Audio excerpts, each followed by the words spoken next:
Bapak Bambang Sutomo SSIT MKes, yang kami hormati Ketua Bidang 3 Kolegium Terapis Gigi dan Mulut, sekaligus narasumber kita pada hari ini, Bapak Isnanto SSIT MKes, yang kami hormati Pokja P2KB Kolegium Terapis Gigi dan Mulut, sekaligus moderator kita pada hari ini, Ibu Siti Fitria Ulfah SST MKes, yang kami hormati Ketua Tim Kerja P2KB Set KKI, Ibu Yuni Ramawati SKM MKes, serta yang kami banggakan para terapis gigi dan mulut di seluruh Indonesia.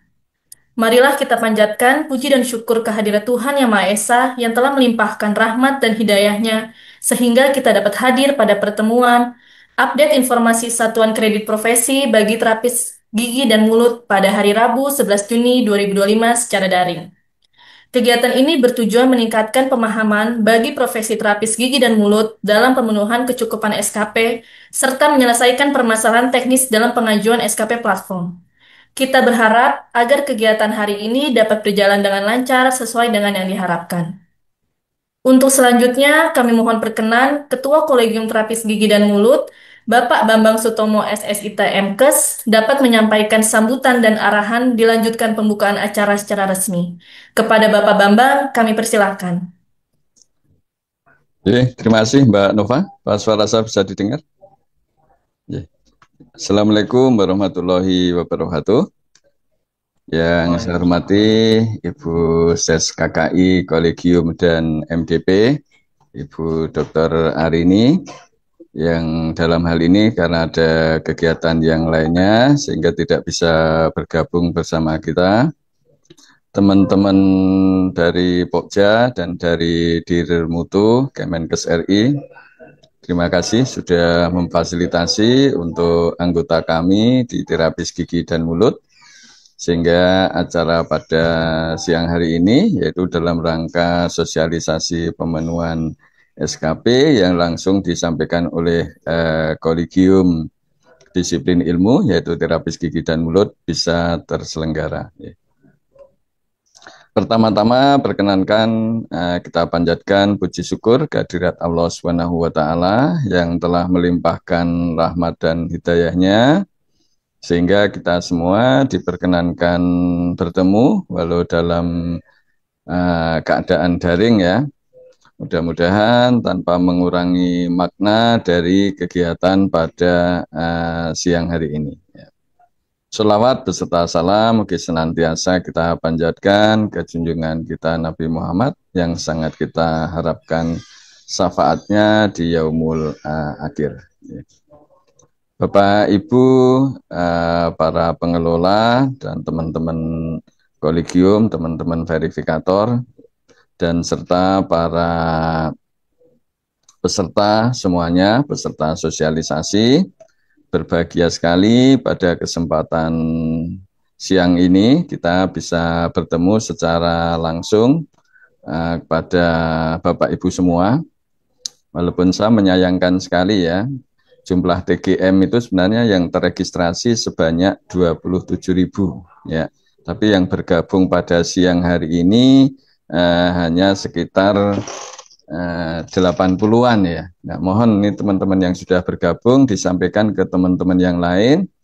Jangan sampai nanti selalu ada pertanyaan yang sama ke verifikator ataupun ke saya secara langsung ataupun melalui helpdesk di aplikasi ya. Nah, kalau semuanya bisa bergabung pada hari ini sehingga nanti bisa clear dan kita bisa sama-sama enak ya, teman-teman dari TGM juga bisa merasa terfasilitasi, demikian juga verifikator atau dalam hal ini mewakili kolegium secara keseluruhan juga bisa menjalankan tugas secara maksimal ya. Karena beberapa pertanyaan yang sering muncul itu selalu sama kalau saya amati ya, misalkan minta di-verif, padahal sudah di beberapa pertemuan walaupun kalau yang secara langsung oleh kolegium baru saat ini, namun kita sudah sering melakukan pertemuan mandiri. Kita kalau harus melayani sebanyak 27.000 sekaligus dalam periode waktu itu nggak mungkin. Sehingga kita punya skala prioritas untuk melakukan verifikasi, ya paling nggak 1-2 bulan ke depan yang SIP-nya habis. Tapi sering timbul pertanyaan, japri ke saya, sekarang posisi masih tanggal 11 Juni, yang habis nanti tinggal 30 Desember itu sudah japri ke saya, bingung Pak, kok punya saya belum di-verif. Itu kalau hari ini ikut sosialisasi, mudah-mudahan pertanyaan-pertanyaan itu tidak timbul kembali. Ya.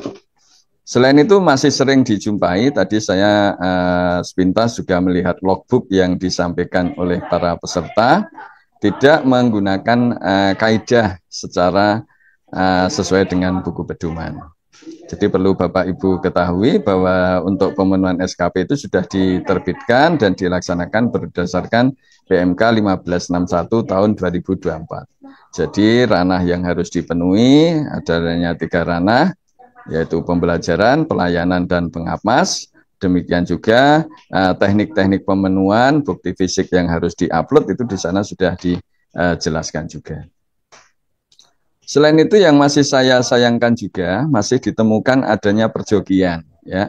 Nah, saya ingin ya kita kan adanya kolegium itu dalam rangka meningkatkan mutu tenaga kesehatan. Jadi jangan tujuan adanya SKP itu bukan berarti sekedar banyak-banyakan sertifikat, banyak-banyakan SKP, tetapi dalam rangka meningkatkan kompetensi. Kalau kompetensinya meningkat, nanti mutunya juga meningkat. Jadi tolong kita berpikir bijak ya, dibangun dengan moralitas yang bagus. Jangan sampai kemudian sekedar untuk memenuhi SKP harus mendatangkan joki ya. Kalau nggak tanya silahkan, kalau nggak tahu silahkan tanya pada tim verifikator, pada para tim pengampu. Ya. Kemudian yang sering timbul banyak permasalahan juga data tidak sinkron ya. Merasa sudah upload bukti fisik tetapi tidak diverif oleh tim verifikator. Ya. Nanti secara teknis Pak Isnanto dan teman-teman verifikator akan menjelaskan. Ya. Demikian juga yang sering memprihatinkan kegiatan pengapmas. Ya. Orangnya di Semarang misalkan, ikut pengamasnya di Makassar. Ya. Kan itu jelas nggak mungkin. Ya. Dan pengapmas itu orientasinya adalah dalam rangka meningkatkan status kesehatan gigi. Jadi yang tidak berorientasi itu kita sudah pesan ke verifikator untuk jangan di verif. Ya. Kemudian pada kesempatan ini saya juga apresiasi pada teman-teman verifikator ya. Perlu Bapak Ibu ketahui sampai dengan saat ini ya pada periode SIP yang habis 1 Juni sampai dengan 30 Juni itu tinggal 30 orang yang belum diverif. Dan pada periode 1 sampai dengan 11 Juni hari ini ya yang terlewat itu ada 11 orang.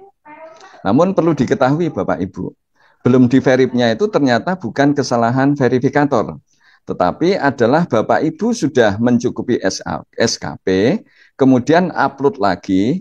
Kalau uploadnya adalah kegiatan yang sesuai kaidah, mungkin nggak masalah. Tapi kadang-kadang uploadnya saya lihat logbooknya nggak sesuai. Ya. Mungkin Bapak Ibu bisa menjadikan pembelajaran. Ya. Kalau upload kegiatan itu tolong disesuaikan dengan kurun waktu pembelakuan SIP ya. Jadi serentak saat SIP-nya mau habis kapan, uploadnya sekalian ya. Karena saya lihat ini yang tertinggal belum di verifikator ini ternyata bukan verifikatornya yang lambat, tetapi Bapak Ibu sudah di verifikator SKP-nya sudah memenuhi, upload lagi, upload lagi. Nah kalau seperti itu kan nanti menjadi tidak ada batasannya, sehingga antrian di waiting list itu akan menjadi terus panjang ya. Nah, itu yang perlu kita pahami semua. Dan teman-teman verifikator, sekali lagi, verifnya itu adalah bukan per kegiatan di verif, per kegiatan di verif. Tetapi kita punya skala prioritas, yaitu verifikasinya berdasarkan periode SIP yang habis. Ya, ya mudah-mudahan nanti secara teknis akan dijelaskan oleh Pak Isnanto. Pak Isnanto ini sebagai Ketua Bidang Pengembangan Kompetensi. Kalau Bapak Ibu belum kenal, nanti ada beberapa tim yang ada di sana. Silahkan nanti kendala-kendala teknis bisa ditanyakan kepada Pak Isnanto. Mudah-mudahan pertemuan pada siang hari ini nanti bisa bermanfaat sesuai dengan amanah terbentuknya kolegium. Itu adalah dalam rangka menjamin mutu tenaga kesehatan, sehingga salah satu strategi penjaminan mutu adalah dengan pemenuhan SKP. Karena Bu Ses KKI, Ses Kolegium dan MDP pada siang hari ini yang sedianya akan membuka secara langsung kegiatan sosialisasi ini, namun karena beliau ada kegiatan lain yang tidak bisa ditinggalkan, seizin Bu Ses, mari kita buka pertemuan sosialisasi pada siang hari ini. Mudah-mudahan apa yang akan disampaikan oleh teman-teman verifikator bisa dicermati oleh teman-teman terapis gigi dan mulut. Dengan ucapan Bismillahirrahmanirrahim, saya buka kegiatan hari ini, mudah-mudahan berjalan lancar. Mungkin itu saja prakata dari saya, nanti mungkin saat diskusi kita bisa berlanjut di waktu-waktu selanjutnya. Kemudian selamat mengikuti kegiatan sosialisasi. Saya harapkan dengan adanya kegiatan sosialisasi ini menjadi adanya tambahan wawasan bagi Bapak Ibu untuk pemenuhan kecukupan SKP. Mohon maaf kalau ada hal yang tidak berkenan. Akhirul kalam, wabillahi taufik walhidayah. Wassalamualaikum warahmatullahi wabarakatuh. Waktu saya kembalikan kepada pembawa acara, kepada Bu Nova. Monggo. Waalaikumsalam warahmatullahi wabarakatuh. Baik, terima kasih kami sampaikan kepada Bapak Bambang Sutomo SST MKes yang telah menyampaikan sambutan dan arahan serta membuka kegiatan secara resmi. Sebelum kita lanjut pada sesi pemaparan materi, mohon izin boleh kita foto bersama terlebih dahulu ya Pak. Mohon Bapak Ibu dapat membuka kamera agar tim dapat screenshot. Baik, buka kamera. 1, 2, 3. Baik, sekali lagi. 1, 2, 3. Baik, terima kasih Bapak Ibu. Bapak Ibu hadirin acara selanjutnya yaitu pemaparan materi oleh Bapak Isnanto SSIT MKes dan diskusi yang akan dipandu oleh moderator Ibu Siti Fitria Ulfa SST MKes. Kepada Ibu Siti Fitria Ulfa kami persilahkan. Baik, terima kasih Bu Nova atas waktunya. Assalamualaikum warahmatullahi wabarakatuh. Salam sejahtera untuk kita semua. Om Swastiastu, Namo Buddhaya, salam kebajikan. Yang kami hormati Ketua Kolegium Terapis Gigi dan Mulut Bapak Dr. Bambang Sutomo SSIT MKes. Yang kami hormati Sekretaris Konsil Kesehatan Indonesia, Kolegium Kesehatan dan Majelis Disiplin Profesi, Ibu Dr. RR Sri Arini Winarti Rinawati SKM MK. Yang kami hormati narasumber kita pada siang hari ini, Bapak Isnanto SSIT MKes, segenap tim Pokja P2KB, Ditmutu, dan seluruh peserta yang hadir secara daring melalui Zoom Meeting. Baik, sebelumnya perkenalkan terlebih dahulu, nama saya Siti Fitria Ulfa. Dalam hal ini, pada siang hari ini, saya sebagai moderator akan memandu jalannya kegiatan refreshment update informasi pemenuhan kecukupan SKP bagi tenaga terapis gigi dan mulut. Hadirin yang saya hormati, memasuki sesi berikutnya, kita semua akan menyimak bagaimana update terkini mengenai kebijakan pemenuhan kecukupan SKP atau Satuan Kredit Profesi bagi tenaga terapis gigi dan mulut yang memang menjadi salah satu aspek penting dalam menjaga dan meningkatkan kompetensi profesional kita di tengah dinamika perkembangan dunia kesehatan. Topik yang akan dibahas pada sesi ini mengenai kebijakan pemenuhan kecukupan SKP, penggunaan platform SKP sebagai portal resmi pemenuhan SKP, serta solusi bagaimana kendala yang sering dihadapi oleh teman-teman kita, terapis gigi dan mulut dalam proses pemenuhan SKP.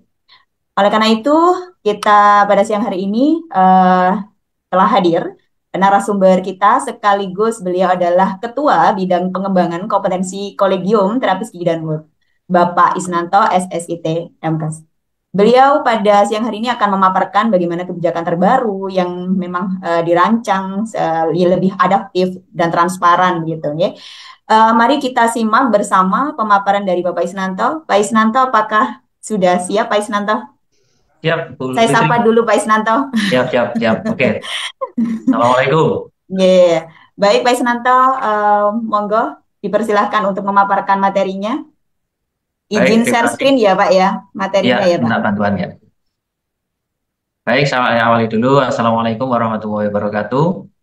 Selamat siang Bapak Ibu semua yang saya hormati, Ibu Ses KKI, Dr. Arini, kemudian Bapak Ketua Kolegium, Bapak Bambang Sutomo, kemudian tim dari Ditmutu, terus kemudian juga ada teman-teman kita dari verifikator TGM, serta seluruh hadirin rekan-rekan TGM di seluruh Indonesia. Alhamdulillah, puji syukur kita panjatkan kepada Allah Subhanahu wa taala yang pada siang hari ini kita bisa bersama-sama melaksanakan satu kegiatan yang insya Allah nanti bermanfaat untuk kita semuanya, yang terkait dengan bagaimana kebijakan pengelolaan kecukupan SKP bagi tenaga medis dan tenaga kesehatan. Pada kesempatan kali ini mungkin nanti ada banyak sekali hal-hal yang kita perlu diskusikan ya, sehingga nanti ke depannya seluruh permasalahan terkait dengan SKP ini dapat clear, tidak ada kendala, sehingga nanti untuk keberlanjutan dari proses pengembangan kompetensi dan pelayanan yang ada di masyarakat ini nanti bisa berjalan dengan baik. Baik, saya langsung aja ke materi. Bisa next slide, Bu Fitri. Oke, Bapak Ibu semuanya, ini adalah slide di mana dijelaskan bahwa pada amanah Undang-Undang 17 tahun 2023 tentang kesehatan, pada pasal 12 dikatakan bahwa pemerintah pusat dan pemerintah daerah bertanggung jawab terhadap pengaturan, pembinaan, pengawasan, serta peningkatan mutu dan kompetensi tenaga medis dan tenaga kesehatan.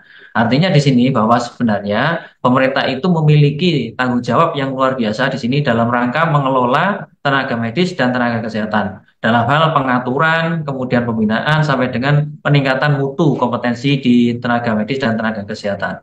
Kemudian pasal 16 juga disebutkan bahwa dalam rangka mendukung pelaksanaan, pembinaan, pengawasan, serta peningkatan mutu dan kompetensi tenaga medis dan tenaga kesehatan, dibantu oleh konsil atau kolegium. Jadi pemerintah dalam hal ini dibantu pada saat teknisnya oleh konsil ataupun dengan kolegium.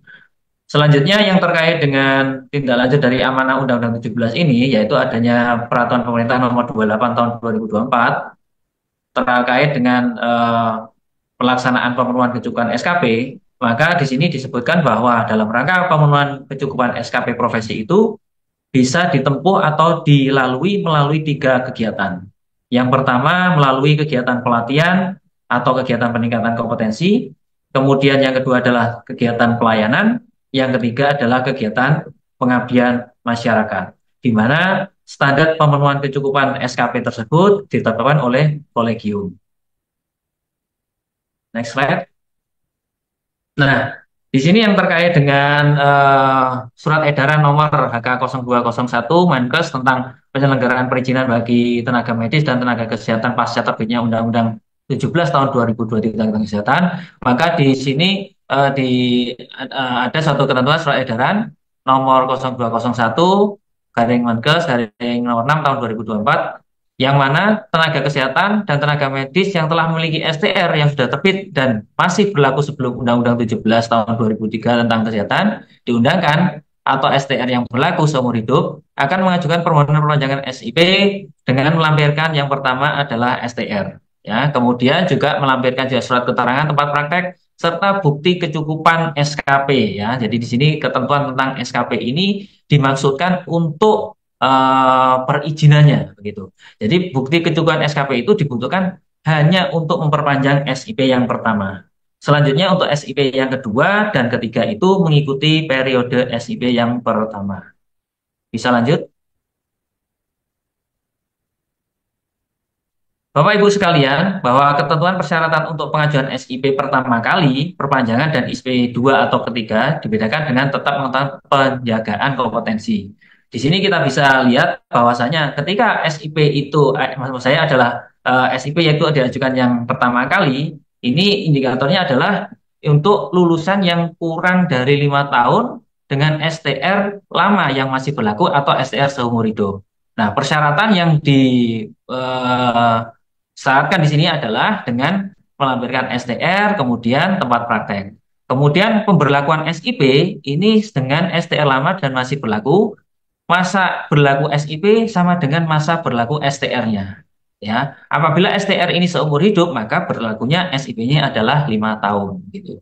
Nah, kemudian untuk yang kedua, apabila di situ pengajuannya ini tidak pernah praktek sama sekali, artinya lebih dari 5 tahun tidak praktek sama sekali sejak undang-undang itu, maka syarat yang harus dipenuhi adalah yang pertama adalah melampirkan STR, kemudian tempat praktek serta bukti pemenuhan kompetensinya. Nah, ini nanti akan diterbitkan SIP-nya itu dalam jangka waktu 5 tahun, berlakunya 5 tahun.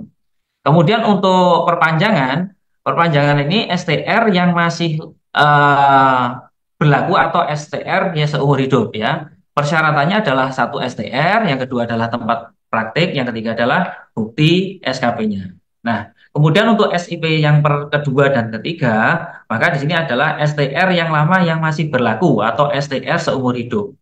Persyaratannya antara lain yang pertama adalah STR, kemudian SIP ke satu dan atau SIP yang kedua serta tempat prakteknya gitu. Bisa lanjut?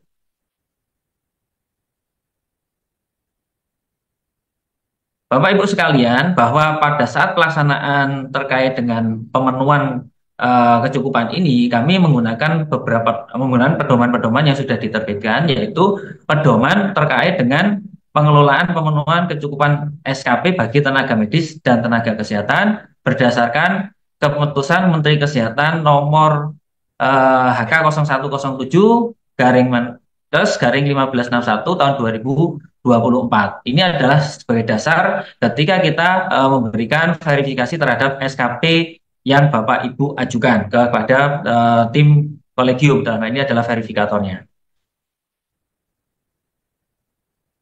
Nah, Bapak Ibu sekalian, untuk proporsi ranah pemenuhan SKP ya, kita membagi menjadi 3 ranah ya. Yang pertama adalah kegiatan pembelajaran, yang kedua adalah ranah pelayanan, yang ketiga adalah kegiatan pengabdian masyarakat. Untuk kegiatan ini diberikan suatu proporsi yang berbeda-beda ya. Jadi kalau di proporsinya, ini komposisinya untuk kegiatan pembelajaran itu minimal 45%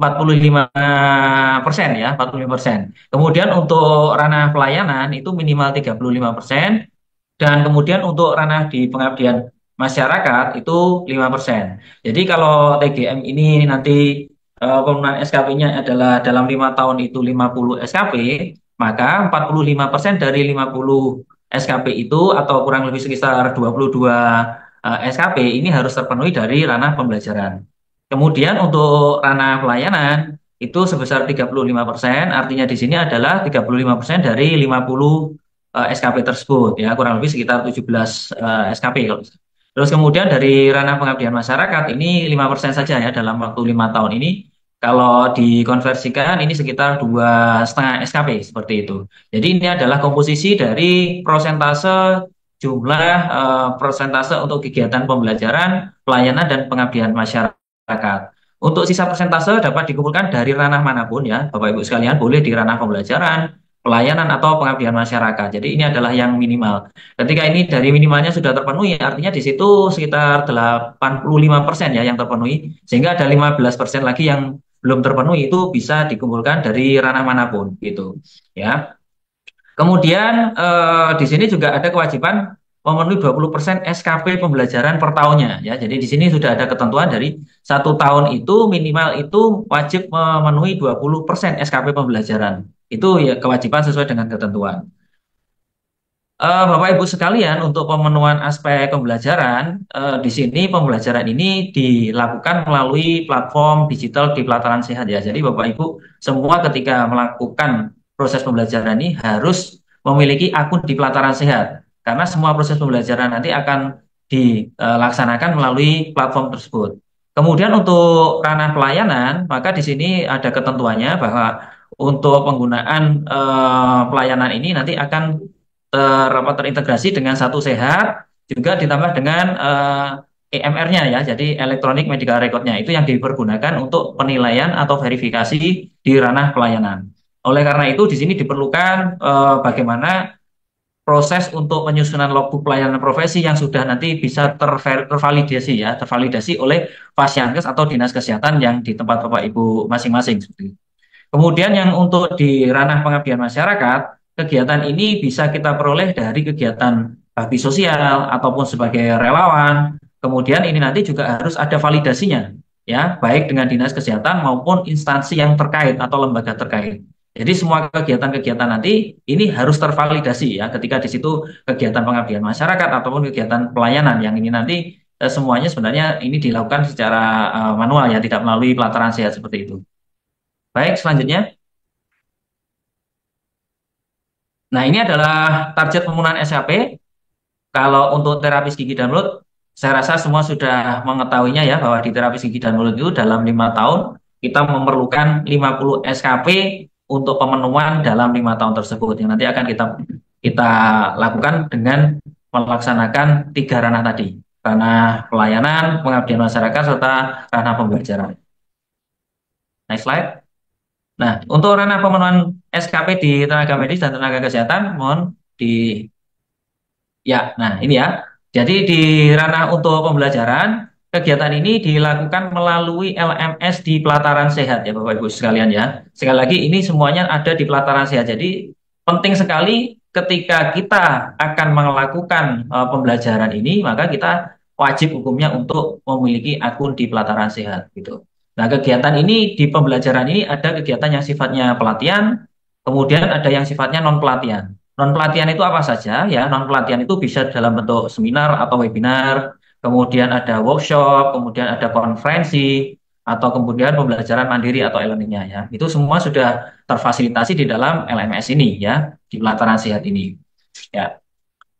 Nah, setelah 1 Maret 2024, semua ranah pembelajaran melalui pelataran sehat tidak perlu upload ke SKP platform ya. Jadi ini semua sudah secara otomatis nanti masuk ke dalam SKP di dalam sistem itu ya. Nah, untuk selanjutnya ini nanti yang kecuali yang kegiatan yang sifatnya internasional ya. Jadi ini nanti masih bisa dilakukan untuk upload secara manual ya. Termasuk juga nanti kegiatan yang sebelum di 1 Maret ini, 1 Maret 2024. Itu dilakukan secara manual seperti itu. Next slide. Untuk ranah pelayanan, ada beberapa jenis pelayanan profesional yang bisa kita laksanakan dalam rangka pemenuhan SKP ini, Bapak Ibu sekalian ya. Mulai dari pemeriksaan, kemudian pemeriksaan laboratorium, kemudian melakukan tindakan intervensi, dan lain sebagainya ini ada sekitar 20. Namun demikian Bapak Ibu, jenis kegiatan pelayanan profesional ini kita sudah membuat batasan ya. Jadi kegiatan ini adalah kegiatan yang sesuai dengan kompetensi profesi kita di profesi TGM. Jadi ada kegiatan-kegiatan tertentu yang mungkin nanti tidak ada kaitannya dengan kegiatan yang keprofesian TGM, maka di situ tidak akan mendapatkan verifikasi atau validasi dari tim verifikator kolegium. Jadi ini harus betul-betul nanti dicermati mana saja kira-kira jenis kegiatan pelayanan profesional yang nanti bisa kita dapatkan SKP-nya ya, mendapatkan verifikasi atau validasi dari tim kolegium ya. Meskipun di sini banyak, tetapi di sini di dalam pelaksanaannya nanti kita tetap memperhatikan jenis profesi atau kompetensi inti yang harus dijalankan di setiap pelayanannya gitu. Next slide.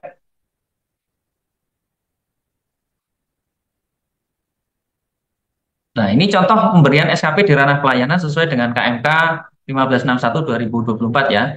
Nah, ini di dalam aturan tersebut disebutkan bahwa misalkan ini ada kegiatan pemeriksaan atau diagnosa, di sini didefinisikan secara operasional, yaitu pemeriksaan itu adalah melakukan pemeriksaan diagnostik terhadap pasien yang terdiri dari pemeriksaan fisik, kejiwaan, pemeriksaan laboratorium sederhana, baik melalui pemeriksaan langsung atau telemedicine. Nah, kita akan lihat kembali Bapak Ibu sekalian ya, apakah di TGM ini nanti termasuk melakukan kegiatan ini atau tidak. Ya, ketika kegiatan ini tidak termasuk, maka kita tidak bisa memberikan SKP-nya. Ya, jadi ini semua akan kita cek kembali. Tetapi ketika di dalam bukti-bukti yang nanti akan diajukan, ya itu ada kegiatan di kompetensi kita ya di sana, maka di situ akan diperhitungkan nilai SKP-nya. Di mana ketika kita memberikan pelayanan kepada pasien 1 sampai 25 pasien, maka itu setara dengan 2 SKP. Sedangkan kalau lebih dari 25 pasien, mohon maaf, ini terlempar.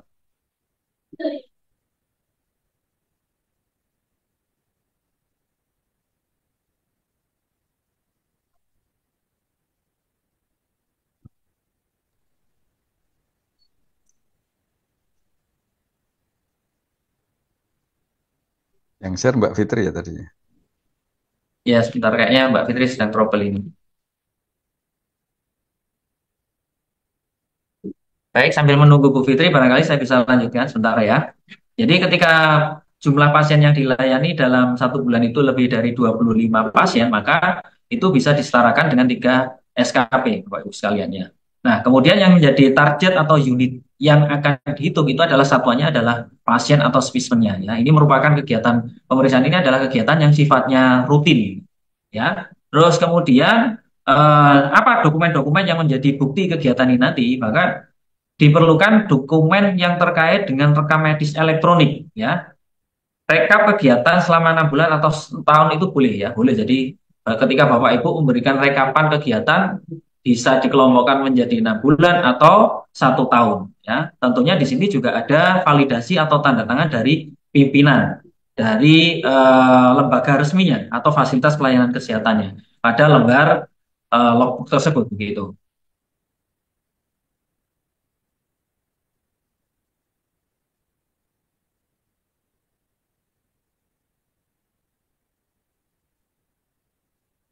Kemudian perlu saya sampaikan, apabila ini nanti kegiatan pelayanan itu dilaksanakan secara mandiri, maka RME itu nanti akan menjadikan satu satu bukti ya, bukti kegiatan yang dijalankan ya.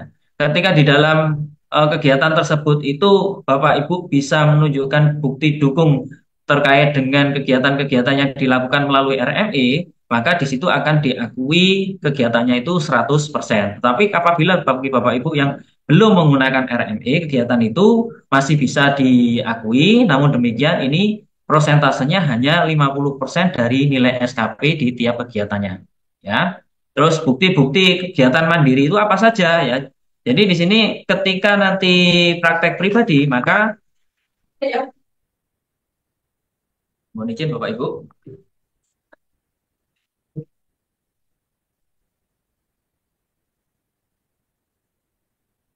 Ya, jadi saya ulangi lagi. Jadi ketika nanti praktek kegiatan ini sifat pribadi, maka dokumen bukti dibuat oleh yang bersangkutan, ya. Jadi Bapak Ibu nanti yang praktek mandiri, bukti kegiatannya dibuat oleh Bapak Ibu sendiri dengan mencantumkan informasi tempat praktek, ya.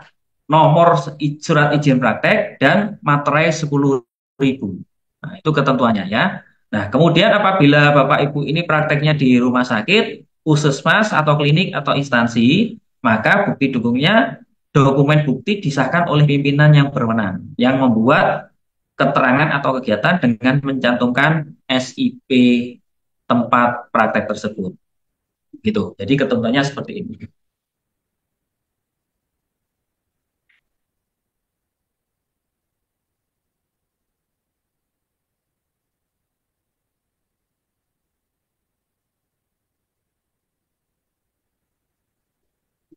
Mohon izin Bapak Ibu, saya tak coba share screen dulu ya, karena Bu Fitri kayaknya ada terkendala.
Bisa terlihat slide saya, Bapak Ibu? Mohon maaf, ada gangguan sedikit. Bisa Pak Is, dah. Udah ya. Nah, ini Bapak Ibu ya. Jadi ada ketentuan bahwasanya untuk kegiatan yang sifatnya mandiri, ya, pembuktian SKP ranah pelayanan melalui RMP dan upload mandiri itu ada ketentuannya bahwasanya di sini apabila kita upload bukti secara pribadi, maka dokumen-dokumen yang dibuat oleh bersangkutan harus mencantumkan informasi tempat praktek, kemudian nomor surat izin prakteknya disertai dengan materai 10.000 ya. Tapi ketika kita melaksanakan kegiatan kita itu di rumah sakit, puskesmas ya, dan instansi-instansi yang lain, kesehatan yang Izin lain, Pak Is, ya. mungkin bisa di slideshow Pak PPT-nya. Oh, maaf, maaf, maaf. Ya, ya, ya, Ya, oke. baik Pak.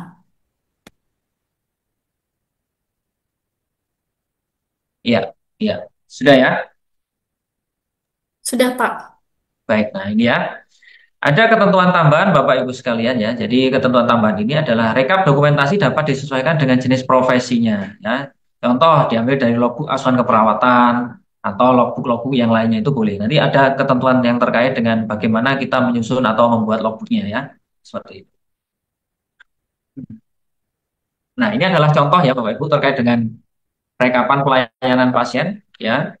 Ini ada contohnya di sini, tertulis di sini ya. Contohnya dibuat boleh di rentang 6 bulan ataupun 1 tahun ya, boleh ya. Jadi ketika kita mau membuat rentangnya 6 bulan, maka di sini bulannya bulan Januari sampai dengan Juni periodenya ya.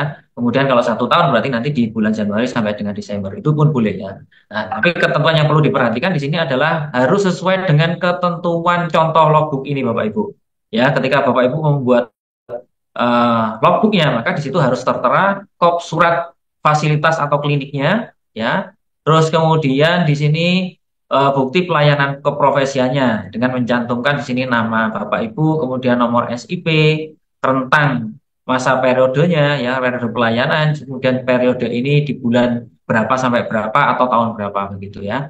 Nah, kemudian ini contoh kolom-kolomnya yang perlu Bapak Ibu perhatikan. Jadi boleh nanti seperti ini ya. Meskipun nanti tindakan intervensinya bukan injeksi atau insisi bukan, tapi disesuaikan dengan kegiatan pelayanan yang kita berikan gitu ya. Jangan lupa nanti di sini harus ada tanda tangan dari penanggung jawab kegiatan ini ya. Penanggung jawabnya siapa di situ, mengetahui siapa untuk validasi kegiatan yang kita laksanakan. Ya, semua sudah ada di dalam ketentuan ini, ketentuan di pedoman. Nanti boleh Bapak Ibu untuk melihat di dalam ketentuan-ketentuan tersebut sehingga pada saat pengajuan nanti tidak terjadi permasalahan atau tidak bertanya lagi gitu ya. Nah, ini adalah yang ke ranah ketiga, yaitu yang terkait dengan kegiatan pengabdian masyarakat ya. Kegiatan pengabdian masyarakat ini ada beberapa jenis Bapak Ibu sekalian sesuai dengan di pedoman ya. Mulai dari yang pertama kegiatan pelayanan medis, kemudian pengobatan massal ya, kemudian penyuluhan kesehatan, penugasan khusus, terus keterlibatan kita di tim khusus sebagai relawan, tim haji dan lain sebagainya itu boleh ya. Kemudian ketika kita terlibat di dalam kegiatan organisasi pun itu boleh ya. Kemudian ada penyuluhan yang sifatnya di media sosial itu diperkenankan ya. Bahkan menjadi narasumber di TV dan atau media massa yang lain itu juga boleh. Jadi ini adalah kegiatan-kegiatan pengabdian masyarakat yang bisa kita berikan SKP-nya sesuai dengan pedoman ya. Untuk kegiatan di pelayanan medis pengobatan massal untuk masyarakat ini tentunya juga akan dipertimbangkan Bapak Ibu sekalian ya. Kegiatan mana yang kira-kira peran TGM ini sangat terlihat begitu ya. Pengobatan massal itu kan dilaksanakan oleh beberapa tenaga kesehatan ya, nakes atau nemednya. Nah, peran kita sebagai TGM itu di mana? Itu harus terlihat di situ ya. Nah, untuk levelnya bisa dilaksanakan kegiatan pengobatan massal itu bisa level lokal ataupun provinsi ya. Ketika kegiatan itu dilaksanakan di kabupaten atau kota atau kecamatan, maka itu dikatakan bahwa kegiatan ini adalah yang levelnya lokal ya. Kemudian kalau kegiatannya itu di provinsi atau nasional itu akan berbeda dengan yang lokal tentunya ya. Nah, untuk yang lokal itu kita maksimal bisa memberikan nilai SKP 10 SKP Bapak Ibu ya. Kemudian untuk yang kegiatan yang sifatnya provinsi atau nasional itu bisa sampai dengan maksimal 15 SKP. Ya, cukup tinggi, cukup banyak Bapak Ibu sekalian ya. Tapi kita kan sudah punya proporsi ya bahwa kegiatan pengabdian ini itu persentasenya hanya 5% yang dilaksanakan selama 5 tahun atau setara dengan 2,5% Artinya dengan mengikuti satu kegiatan ini untuk kegiatan pengabdian ini sudah terpenuhi Bapak Ibu ya, sudah mencukupi untuk 5 tahun. Ya, jadi tidak ada kesulitan saya rasa untuk kegiatan ini. Banyak kegiatan-kegiatan yang ada SKP-nya dan itu bisa kita klaimkan untuk mendapatkan SKP begitu. Yang terkait dengan bukti untuk kegiatan ini apa saja? Nah, ketika kita melaksanakan kegiatan pelayanan yang sifatnya massal, maka buktinya adalah surat keterangan atau surat sertifikat kegiatan yang diterbitkan oleh institusi terkait, ya, institusi terkait. Dan ini sifatnya tidak boleh yang sifatnya daring, Bapak Ibu sekalian ya. Jadi tadi sudah disampaikan oleh Bapak Ketua Kolegium, bagaimana mungkin ketika nanti kegiatannya itu di luar pulau, kemudian yang kita mau mengikuti secara daring tidak mungkin itu dilakukannya. Nah, ini akan menjadikan pertimbangan ketika kita akan cek, kita akan verifikasi kegiatan-kegiatan yang memang sesuai dengan ketentuan. Apabila tidak sesuai dengan ketentuan, maka kita akan reject kegiatan tersebut. Ya, ini jadi perhatian untuk semuanya ya. Terus kemudian apabila kita melaksanakan kegiatan penyuluhan kesehatan, ini juga akan disamakan ya. Kegiatan penyuluhan itu yang bagaimana? Tentunya yang sesuai dengan penyuluhan yang sesuai dengan kompetensi kita selaku TGM dalam rangka peningkatan kesehatan gigi. Itu yang menjadi apa namanya ya, poinnya sebenarnya. Jadi tidak semua kegiatan penyuluhan itu kita berikan SKP seperti itu. Ya. Nah, untuk pelaksanaannya bagaimana? Nah, penyuluhan ini bisa dilaksanakan dengan minimal peserta 20 orang itu, Pak. Ya, jadi ini dalam satu komunitas atau lembaga ya di mana di situ ada berkumpul minimal 20 orang. Ya. Kemudian bukti kegiatannya apa? Ada suatu surat keterangan atau sertifikat dari instansi terkait. Ya, ini harus ada, wajib di sini. Nah, untuk kegiatan penyuluhan ini SKP yang bisa diberikan adalah 3 SKP per kegiatannya. Dengan catatan itu tadi minimal untuk kepesertaannya terpenuhi. Nah, bisa jadi nanti diuploadkan, misalkan ada foto kegiatannya boleh silahkan nanti dibantu untuk kegiatan fotonya, misalkan mau ditunjukkan, tidak masalah seperti itu. Ya, terus kemudian untuk kegiatan penugasan khusus dari pemerintah ini yang sifatnya nasional ya Bapak Ibu, bukan yang sifatnya lokal ya. Ini kegiatan sifatnya nasional, tentunya di sini buktinya adalah SK dari pemerintah atau sertifikat yang didapatkan oleh pemerintah. SKP-nya itu 15 SKP per penugasan. Ya, ada ketentuan di sana maksimalnya 2 tahun penugasan, ya maksimal. Nah gitu. Terus kemudian ada keterlibatan dalam tim khusus sebagai relawan bencana, boleh Bapak Ibu sekalian di sana ya. Kalau di relawan ini kemungkinan kita kan tidak bisa melaksanakan tindakan-tindakan yang sesuai dengan kompetensi. Ya. Nah ini akan dipertimbangkan di situ. Ketika itu ada bencana, mengikuti kegiatan-kegiatan kebencanaan, ada porsi-porsi tertentu yang bisa kita berikan SKP-nya melalui kegiatan-kegiatan yang pembuktiannya terlihat sah di sana ya, ada SK dari pemerintah, kemudian ada sertifikat yang diterbitkan untuk menjadi bukti bahwa Bapak Ibu mengikuti kegiatan ini dalam tim relawan kebencanaan ya. Kemudian juga ada terlibat dalam organisasi keilmuan atau organisasi masyarakat yang berhubungan dengan kompetensi. Ya, jadi ketika terlibat dalam organisasi kemasyarakatan, maka kegiatan organisasi ini yang berhubungan dengan kompetensi keilmuan. Kalau tidak berhubungan dengan kompetensi keilmuan, maka akan dilakukan rejected. Ya, akan di-reject usulan itu. Ya. Kemudian ada penyuluhan melalui media massa.